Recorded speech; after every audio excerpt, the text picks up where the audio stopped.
का सेवा ही बस काम है। सहभागी बन पुण्य कमा लो, सबसे ये आह्वान है।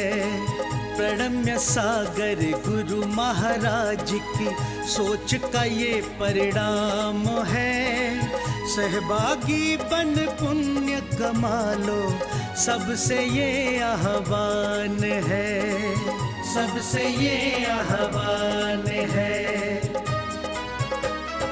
अरहम योग प्रणेता ने ये पावन दीप जलाया है। साधर्मी का बने सहारा, बीड़ा ये ही उठाया है, बीड़ा ये ही उठाया है। चलो उन्हें खुशियों से मिलाए, बड़ा पुण्य का काम है। सहभागी बन पुण्य कमा लो, सबसे ये आह्वान है, सबसे ये आह्वान है। जीवों के भोजन का प्रबंधन, असमर्थ बच्चों को शिक्षा, रोजगार की करें व्यवस्था। मांगे ना कोई भिक्षा, मांगे ना कोई भिक्षा। अरहम जीव दया भारत बस करती ये ही काम है। सहभागी बन पुण्य कमा लो, सबसे ये आह्वान है, सबसे ये आह्वान है। गाय धरा पे रहे सुरक्षित, गौशाला है बनवाई। जीव जंतु की भोज व्यवस्था सुंदर रूप से करवाई, सुंदर रूप से करवाई। साधर्मी भूखा ना सोए, रखना सबका ध्यान है। सहभागी बन पुण्य कमा लो, सबसे ये आह्वान है, सबसे ये आह्वान है। साधर्मी रोगी के इलाज को हम मिलके हैं करवाते। जाने कितने असहायों को राशन घर में पहुंचाते, राशन घर में पहुंचाते। लक्ष्य हमारा उन चेहरों पे लानी बस मुस्कान है। सहभागी बन पुण्य कमा लो, सबसे ये आह्वान है, सबसे ये आह्वान है। दान धर्म ही साथ जाएगा, बाकी सब तो धोखा है। पुण्य के भागी बन जाओ, ये बड़ा ही पावन मौका है, बड़ा ही पावन मौका है। जुड़ के जीवन सार्थक कर लो, पावन ये अभियान है। सहभागी बन पुण्य कमा लो, सबसे ये आह्वान है, सबसे ये आह्वान है। इस कार्यक्रम के पुण्यार्जक हैं प्रणम्य वाणी देवदूत। प्रणम्य गुरु की वाणी पहुँचे घर घर, सम्यक ज्ञान प्रभावना होवे घर घर। सभी प्रणम्य वाणी देवदूत के पुण्य की बहुत बहुत अनुमोदना। मात्र 12,000 रुपए वार्षिक सहयोग राशि प्रदान कर प्रणम्य वाणी देवदूत बने। अधिक जानकारी के लिए संपर्क करें। गुरु चरणों में समर्पित गुरु भक्त परिवार USA।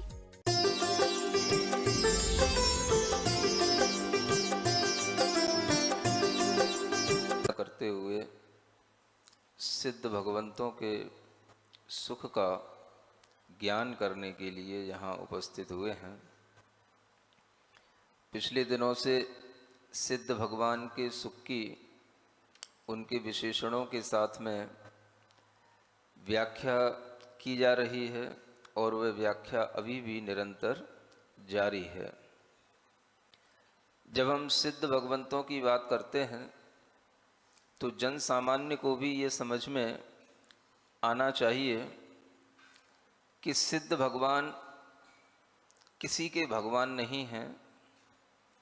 सिद्ध भगवान उनको कहा जाता है जिन्होंने अपनी आत्मा को इस संसार के चक्र से मुक्त कर लिया।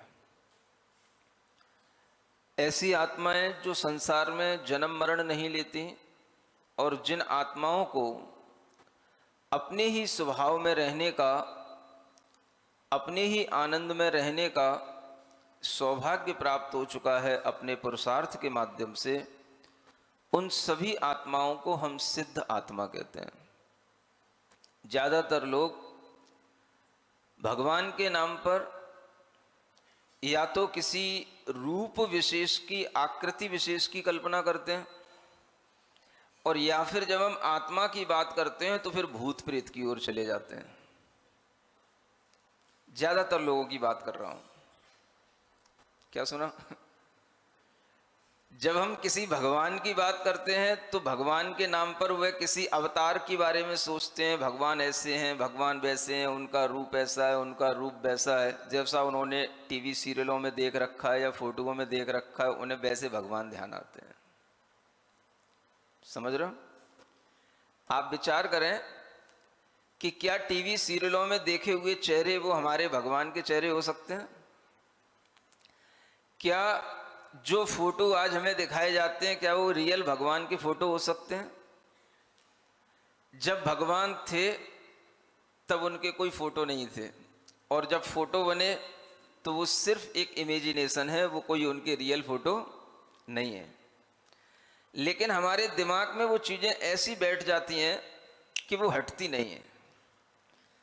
जब भी हम भगवान की बात करते हैं तो हमारे दिमाग में कोई ना कोई चेहरा आ जाता है। चाहे शिव भगवान की बात करेंगे तो शिव का चेहरा आ जाएगा, जिन भगवान की बात करेंगे तो जिन का चेहरा आ जाएगा, कोई ना कोई चेहरा सामने आ जाएगा। अगर राम भगवान की बात करेंगे तो वो रामायण का राम ध्यान में आ जाएंगे, जो रामायण सीरियल चला करता था। कौन थे वो? अरुण गोविल। वही राम बन गए, वही ध्यान में आ जाते। तो आपको मैं उस ओर ले जाना चाहता हूं कि वास्तव में भगवान का, जो वास्तव में पूर्ण भगवान बन जाते हैं, जो पूर्ण हो जाते हैं, उनका कोई चेहरा नहीं होता है, उनका कोई अवतार नहीं होता है, उनकी कोई आकृति नहीं होती है। उन पूर्ण सत्ता को उपलब्ध, पूर्णता को प्राप्त उन भगवान की जब हम बात करते हैं तो उन्हीं को हम सिद्ध भगवान कहते हैं। वो सिद्ध हो गए, और जो सिद्ध हो गए वो हमसे अरूपी हो गए। उनका रूप हमारे ज्ञान में नहीं आ सकता, हमारी आंखों में नहीं आ सकता, वो अरूपी हो गए। और ऐसी अरूपी जब हम भगवान की बात करते हैं तो वह सिर्फ एक आत्मा होते हैं, वो भूत प्रेत की आत्मा नहीं होते हैं, वो शुद्ध आत्मा होते हैं, सुख से भरपूर आत्मा होते हैं। उन आत्मा की बात यहाँ पर की जाती है तो आचार्य पूज्यपाद महाराज अनेक विशेषणों के माध्यम से उनके सुख का वर्णन करने लग जाते हैं। आत्मोपादान सिद्धम स्वयं अतिशयवत वीत बाधम विशालम वृद्धि ह्रासव व्यपेतम। इतना सब आप लोग सुन चुके हो कि नहीं? याद आता है कुछ नाम सुन के? आगे एक और विशेषण आ रहा है, विषय विरहितम। क्या विशेषण है? विषय विरहितम। भगवान का जो सुख है वह सुख किसी भी तरह के विषय से सहित नहीं होता है, वो विषयों से रहित होता है। ये भी एक अजीबोगरीब शब्द है जो जैन दर्शन में मिलता है, विषय। ज्यादातर लोग जो जैन दर्शन को नहीं पढ़े होते हैं उन्हें ये विषय समझ में नहीं आता। ये विषय क्या होता है? ज्यादातर लोगों ने वो समझा होता है कि भाई भौतिकी का विषय है, कि रसायन का विषय है, कि गणित का विषय है। ये होता है। कई बार अगर कोई व्यक्तियों के हाथ में कोई जैन धर्म की पुस्तक लग जाए और उसमें लिखा हो ये विषय विष के समान है, तो उन्हें कुछ समझ नहीं आएगा ये क्या विषय और क्या विष। ये विषय एक ऐसा शब्द है जो आपको सिर्फ जैन दर्शन में मिलेगा। जैन संस्कृति की अपनी पहचान है। जैन दर्शन के अपने ऐसे बहुत से अनूठे शब्द हैं जो सिर्फ जैन दर्शन में मिलते हैं, जिनके अर्थ जैन दर्शन के अनुसार ही अभिव्यक्त होते हैं। ये वो विषय नहीं है जिन्हें आप समझते हैं, कौन कौन से विषय कक्षा 8 में पढ़ाए जाते हैं ये वो विषय नहीं है। ये विषय क्या है? कौन कौन से विषय हमारे इंद्रियों के लिए होते हैं।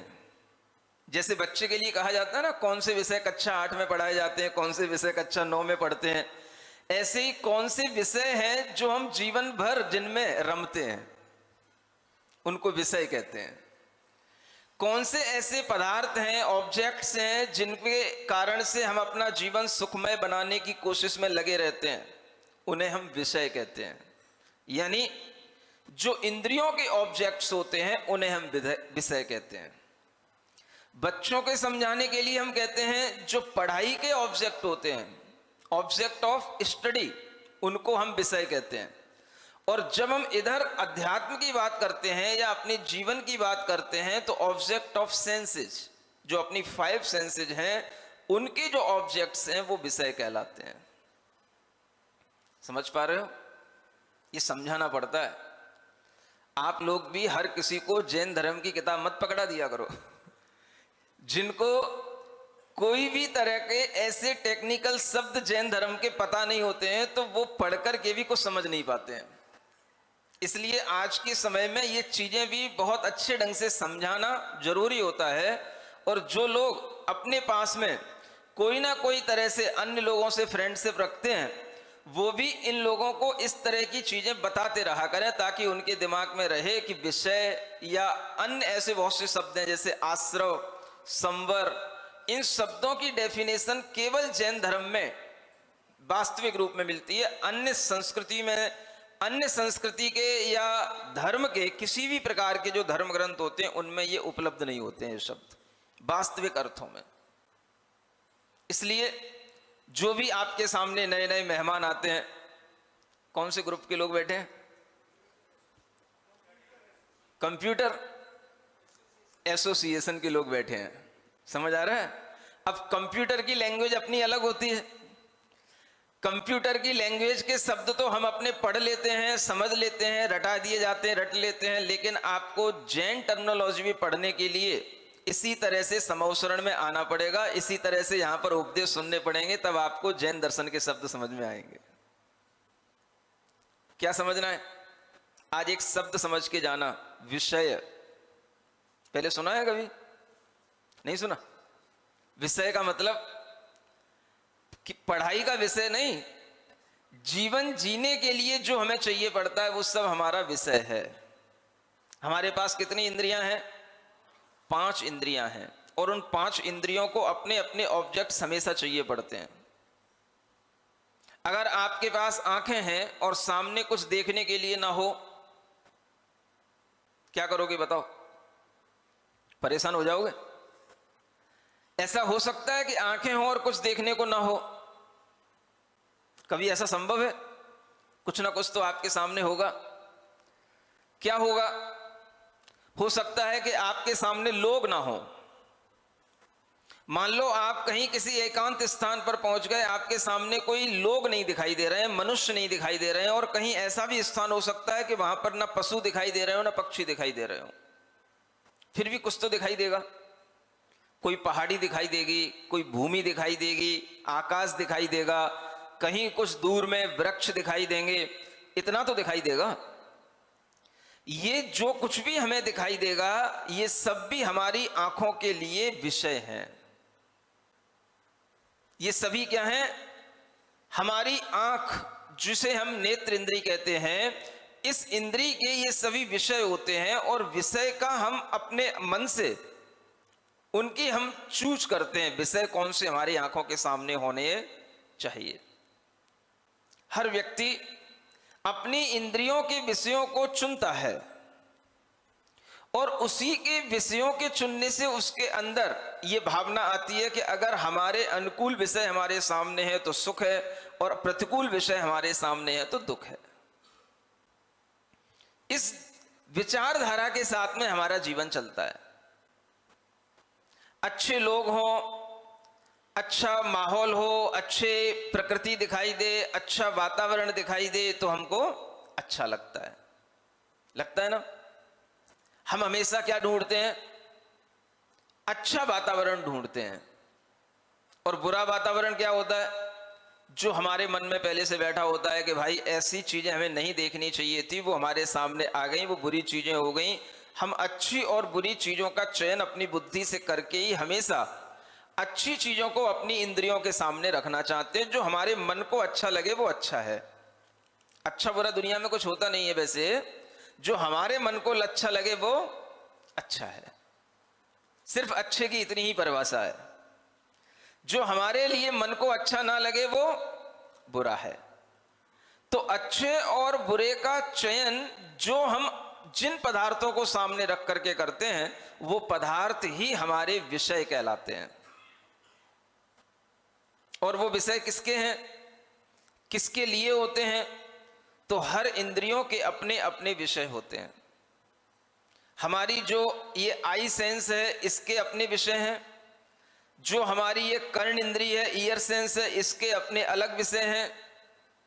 आंखों से हमें देखना है, कानों से हमें सुनना है, जीभ से हमें चखना है, शरीर से हमें, हाथों से हमें स्पर्श करना है, घ्राण से हमें सूंघना है। हो गए सब विषय? कुछ और बचा रह गया? 5 इंद्रियां हैं और 5 इंद्रियों के 5 विषय हैं। अगर आप कभी बैठ करके इत्मीनान से सोचो कि इस दुनिया में हमें सुख देने वाली चीजें कौन सी हैं, तो आपको समझ में आएगा कि ये 5 इंद्रियों के विषयों के अलावा कोई आपको छठवां कोई चीज नहीं दिखाई देगी। क्या चाहोगे आप? या तो अच्छी अच्छी चीजें खा करके अच्छा स्वाद लेना चाहोगे, या किसी अच्छे स्पर्श की इच्छा करोगे, या किसी अच्छी चीजों को देखने की इच्छा करोगे। अच्छी का मतलब जो आपके मनोनुकूल हो। या कोई अच्छी अच्छी चीजें सुनने की इच्छा करोगे, इसके अलावा आपको कुछ नहीं आएगा। या कोई अच्छी सुगंधी की इच्छा करोगे। बस 5 इंद्रियों को तृप्त करने के लिए आपको अपने पास में 5 ऑब्जेक्ट सामने रखना है। और इसी के माध्यम से आपके लिए मिलेगा कि हाँ, थोड़ा सा हमें सुख मिल रहा है। ये सुख आपको शरीर के माध्यम से मिलता है, इन 5 इंद्रियों के माध्यम से मिलता है, और मन की अनुकूलताओं के माध्यम से मिलता है। तो जीवन में हम जो सुख प्राप्त करते हैं, वो सब सुख कैसे होते हैं? वो कहलाते हैं विषय सुख। क्या बोलते हैं? एक नया शब्द आ रहा है आपके सामने। क्या बोलते हैं इसको? विषय सुख। गर्मी लग रही है, ठंडा पानी पी लिया, कौन सा सुख? बोलो। विषय सुख। कौन सी विषय का सुख? रसना इंद्री के विषय का सुख। बहुत दिनों से कोई अच्छी पिक्चर नहीं देखी, कुछ नहीं देखा, थिएटर में चले गए, सुख मिल गया, 3 घंटे बैठ के आ गए, मनचाही पिक्चर देख ली। कौन सा सुख? चक्षु इंद्री के विषय का सुख। बहुत दिन हो गए भाई वो पुराने गाने नहीं सुने हैं, बहुत दिन हो गए कुछ नए नए गाने नहीं सुने हैं, बहुत नए नए फिल्में आती रहती हैं, नए नए गाने आते रहते हैं। चलो आज क्या करेंगे? आज सिर्फ गाने सुनेंगे।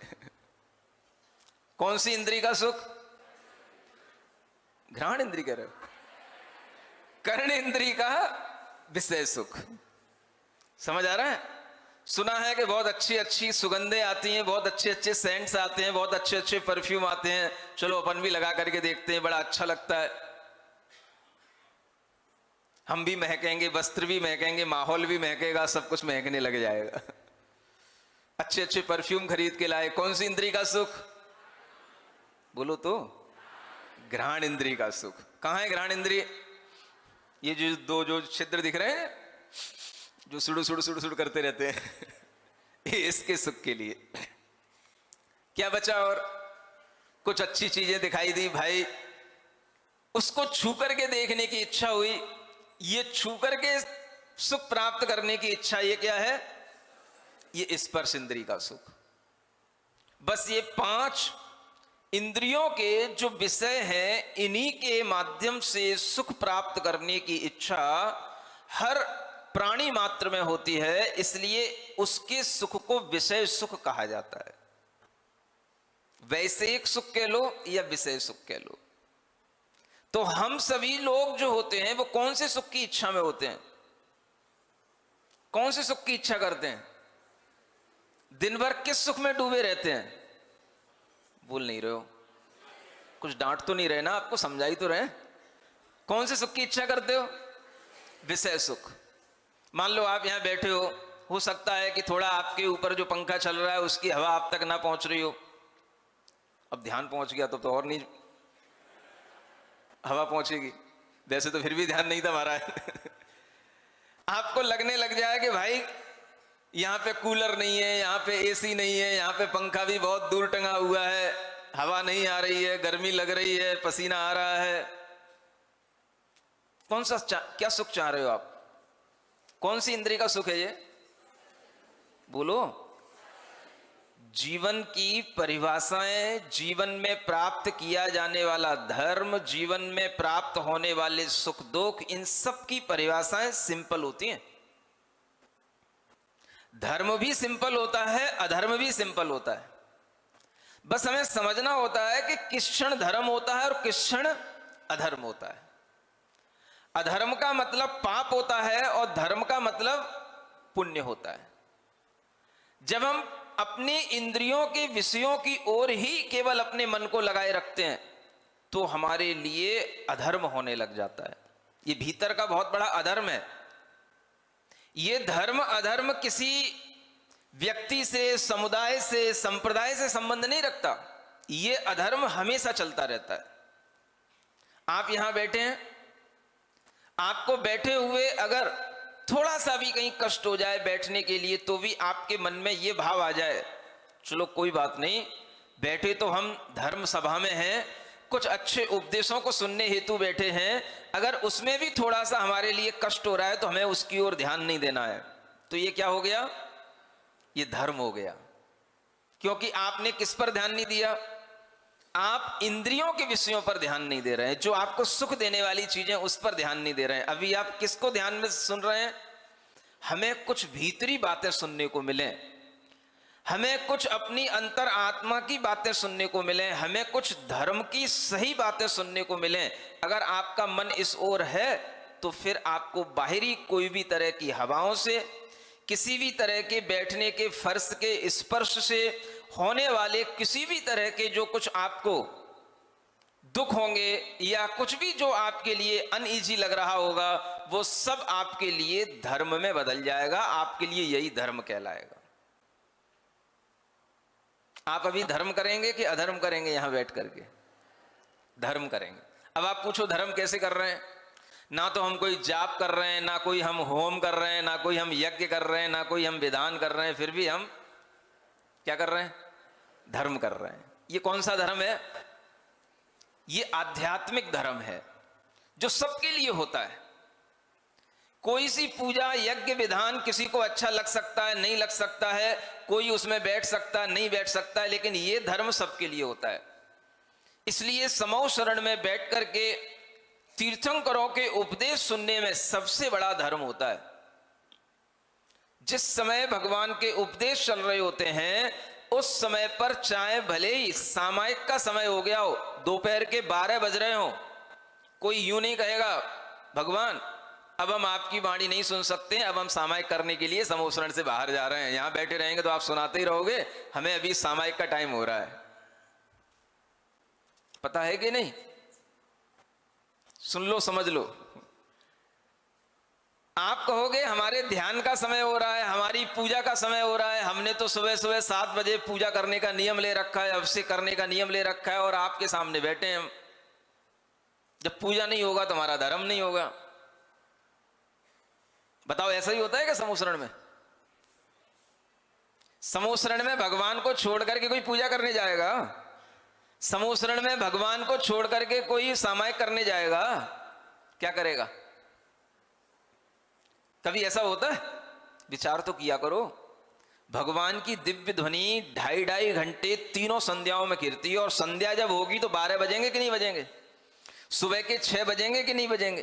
2.5 घंटे में सब 12 से 1 बजे तक का, 11:30 से लेकर 1:30 बजे तक का, 2 बजे तक का सारा टाइम आ जाएगा। संध्या के समय पर फिर वही जो संध्या वंदना का समय होगा, वही भगवान की दिव्य ध्वनि करने का समय होगा, जब आप आरती उतारोगे कि भगवान की दिव्य ध्वनि सुनोगे? बताओ, बोलो लकीर के फकीरों, मशीन की तरह चलने वालों, थोड़ा सोचो। हम जब जिस समय पर जो काम करने में लगे होते हैं, हम उसी समय पर उस काम को करने का नाम ही धर्म समझते हैं। लेकिन आपके दिमाग में बैठ जाना चाहिए कि भगवान की वाणी को सुनना सब कामों को छोड़ करके सबसे पहला धर्म होता है। अगर आप भगवान की वाणी को सुनकर के छोड़ करके चले गए तो उससे बड़ा निरादर का और कोई काम नहीं है। फिर तुम भगवान की क्या पूजा करोगे जो तुमने साक्षात बैठे भगवान का अनादर कर दिया। इसी तरह से जब भगवान सिद्धों की बात हो रही हो, भगवान की दिव्य ध्वनि के अनुसार बताए हुए ज्ञान को बताया जा रहा हो और वह उपदेश आपके सामने चल रहा हो, और उस समय पर आप उदक चंदन तंदुल पुष्प गई चोरी छुपे ऐसे लक्ष्य में करने में लगे हो, क्यों मेलाओ? कहीं चल तो नहीं रही? अरे चलती रहती है।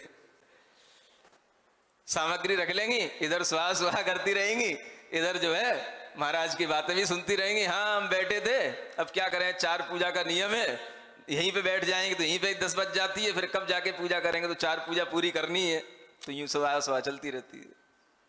उन्हें ये पता नहीं है कि सबसे बड़ा धर्म क्या है।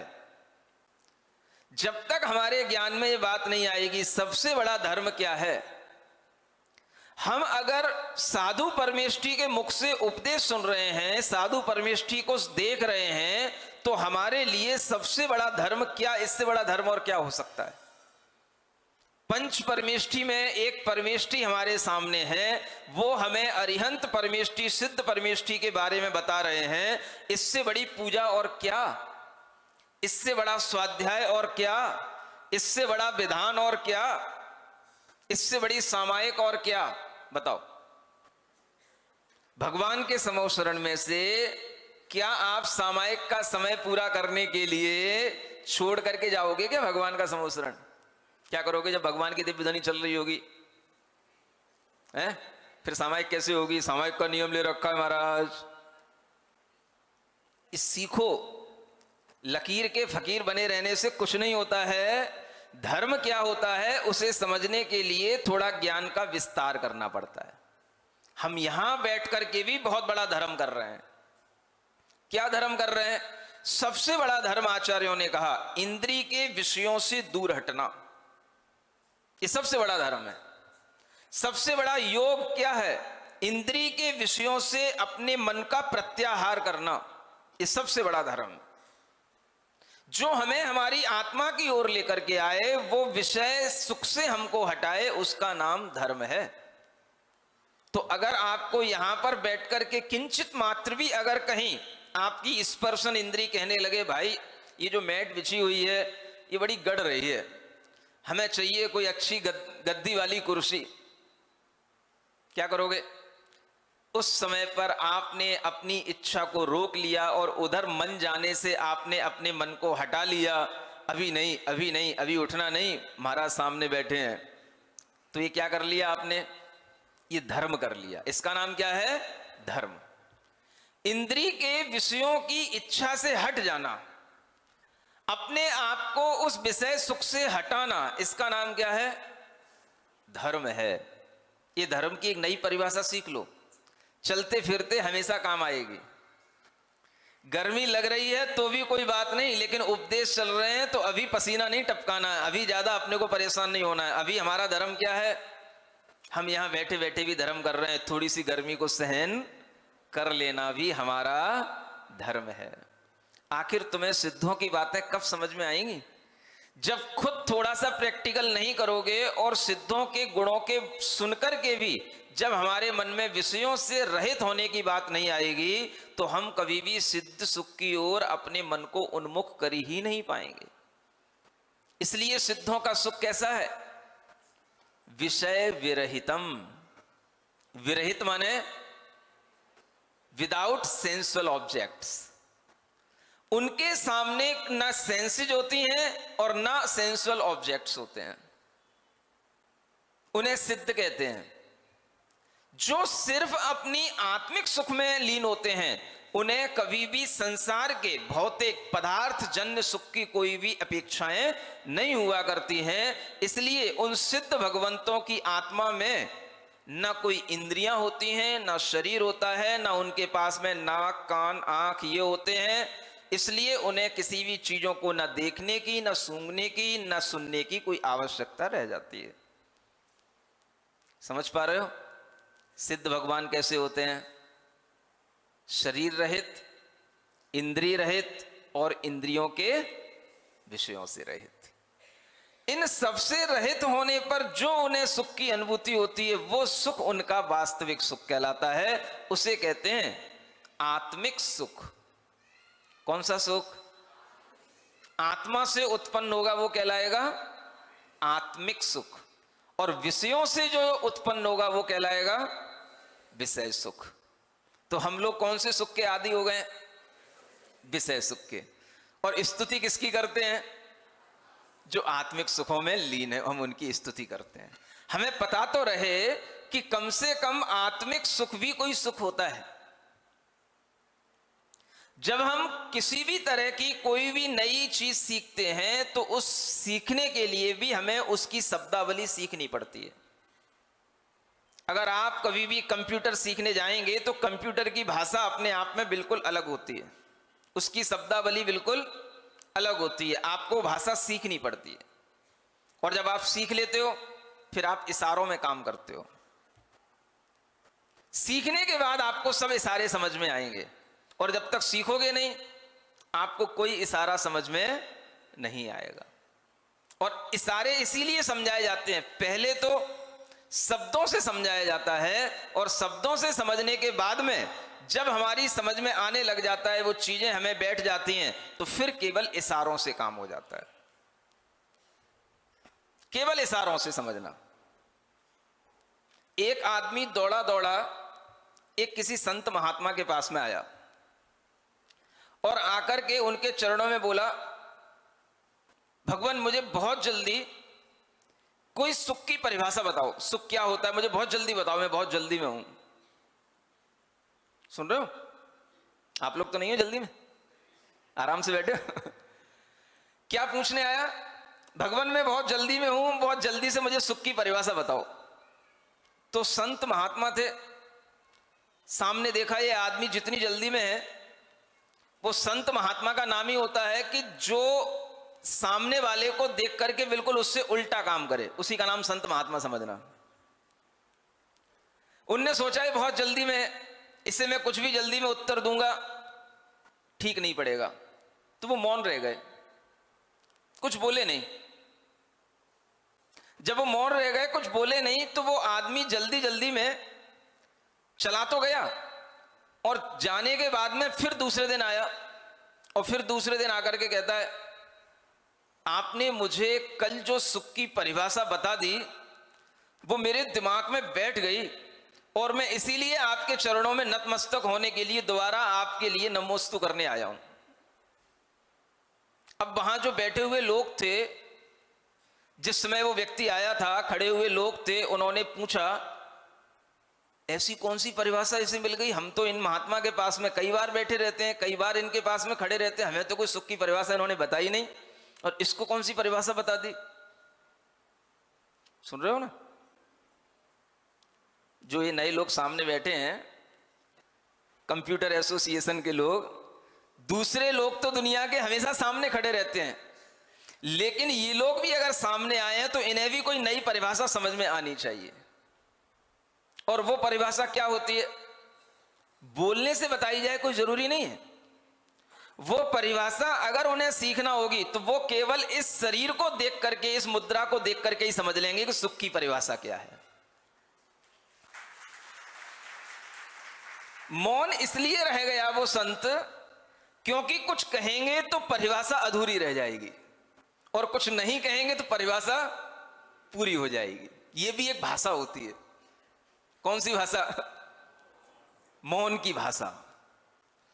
अगर कभी हम जल्दी में हो और हमें कुछ जल्दी से कुछ बोलना हो तो हम पूरा बोल नहीं पाएंगे, वो पूरा सुन नहीं पाएगा, बात अधूरी रह जाएगी, ना उसको संतुष्टि होगी ना हमको संतुष्टि होगी। समझ आ रहा है? इसलिए बहुत से लोग रास्ते में मिल जाते हैं, बहुत से लोग रास्ते में कुछ प्रश्न कर लेते हैं, लेकिन उनके उत्तर इत्मीनान से कभी रास्ते में नहीं दिए जाते। रास्ते में तो क्या है, सब लोगों ने दर्शन तो किए ही होंगे, रास्ते में कभी ना कभी कर ही लेते हैं, लेकिन जब कुछ सीखना होता है तो फिर टाइम निकाल करके आना होता है। और जब वो दूसरे दिन आया, कहने लगा भगवान अब हम आपके पास में 1 घंटा बैठेंगे और आप जो सुनाओगे वो सुनेंगे, अब हम आपके चरणों में बैठ करके सुख की अनुभूति करेंगे। समझ आ रहा है? वो कोई और लोग नहीं थे, ऐसे ही लोग थे जो सामने बैठे हैं। जब जल्दी में रहते हैं तो संत सिर्फ आशीर्वाद देते हैं, कुछ बता दो महाराज, कुछ हमारा जीवन अच्छा चले, कुछ हित की बात बता दो, ठीक है आशीर्वाद, ओम अरहम नमः, इससे ज्यादा क्या कहा जाएगा। लेकिन उस व्यक्ति ने भी जब महात्मा के पास पहुंचा तो उसने जल्दी में भी ये सीख लिया, समझ लिया कि महात्मा उस समय क्या रह गए थे, मौन रह गए थे। और जब वो जल्दी में अपना काम करने के बाद में सुख की अनुभूति करने बैठा तो वह मौन होकर के वैसे ही बैठ गया जैसे महात्मा खड़े थे, महात्मा बैठे थे, और उस मौन में उसको सुख मिल गया। फिर इसलिए वो दूसरे दिन आया कि भगवान आपने मुझे जो सुख की बात थी वो सुख की बात आपने बिना कहे भी बता दी, और आसपास जो घूमने वाले लोग थे उन्हें समझ ही में नहीं आया कि इन्हें कब सुख की परिभाषा बता दी, कब सुख की बात बता दी। तो ध्यान में रखना, जो लोग आसपास घूमते रहते हैं, आसपास रहते हैं, जरूरी नहीं है कि वे सब कुछ चीजें महाराज से सीख लें। महाराज से कुछ सीखना होता है तो वो तब होता है जब कोई व्यक्ति जिज्ञासा के साथ आए, और जो जितनी जिज्ञासा से भरा होगा वो उतनी जल्दी चुपचाप सीख के चला जाएगा। सीखने वाला चुपचाप बैठता है, और आप कभी चुपचाप बैठते नहीं हो। आप देखना, जो भी नए लोग आते हैं, नई नई एसोसिएशन, नए नए लोग आप बुला करके लाते हो, नई नई कोई भी ग्रुप बुला करके लाते हो, जो भी नए ग्रुप आते हैं वो पहली बार आएंगे तो सिर्फ चुपचाप बैठेंगे। क्यों बैठेंगे? उन्हें डर लगता है इसलिए। वो पहली बार में कुछ सीखने की इच्छा में रहते हैं, और जब वो बार बार आने लग जाते हैं तब फिर उनके अंदर वो सीखने की जो जिज्ञासा है वो धीरे धीरे कम हो जाती है, और जो पहली बार में सीख लिया जाता है वो अद्भुत होता है। पहली बार का जो दर्शन होता है, पहली बार का जो सुख होता है वो हमेशा उनको याद रहता है। इसलिए वो हमेशा मौन भी, अगर पहली बार उन्होंने किसी को देखा है तो मौन भी उसके दिमाग में बना रहता है, और मौन भी सुख का संदेश दे जाता है। आपके लिए इस तरह की चीजें अगर सीखने में आ गई तो आप समझदार कहलाएंगे। जब दूसरे दिन उन संत जी के पास में, महात्मा के पास में लोग आए, और वह व्यक्ति भी आया, और उन अनेक लोगों ने उनके सामने कहा कि मैंने तो सुख की कोई परिभाषा सुनी ही नहीं थी, कल आपने क्या कहा था, और ये कह रहा है कि आप सुख की परिभाषा बहुत अच्छी बताए। तब उस समय पर वो महात्मा कहते हैं, मैंने इसकी हड़बड़ी को देख करके, इसके जल्दीपन को देख करके कुछ बोला नहीं था, और मैं मौन हो गया था, और मेरा मौन होना भी इसे रास आ गया। और ये जाकर के जब सुख की अनुभूति किया तो इसे समझ में आया कि मौन रहने में भी सुख मिलता है। इसलिए ये आज फिर आया और अपनी कल की अनुभूति को बताने के लिए आया। इशारे में ये समझ गया कि महात्मा क्या कहना चाहते हैं। उन महात्मा का संदेश यही था, बेटा इस हड़बड़ी में तुझे कभी सुख मिलने वाला नहीं है, तू मेरी तरह शांत हो जा, मौन हो जा, तुझे अपने आप सुख की प्राप्ति हो जाएगी। ये इशारा वो समझ गया जो नया था।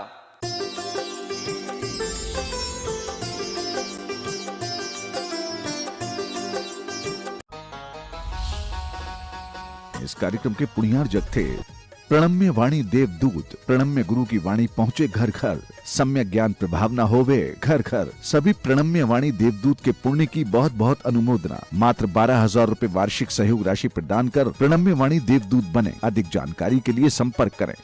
गुरु चरणों में समर्पित गुरु भक्त परिवार USA,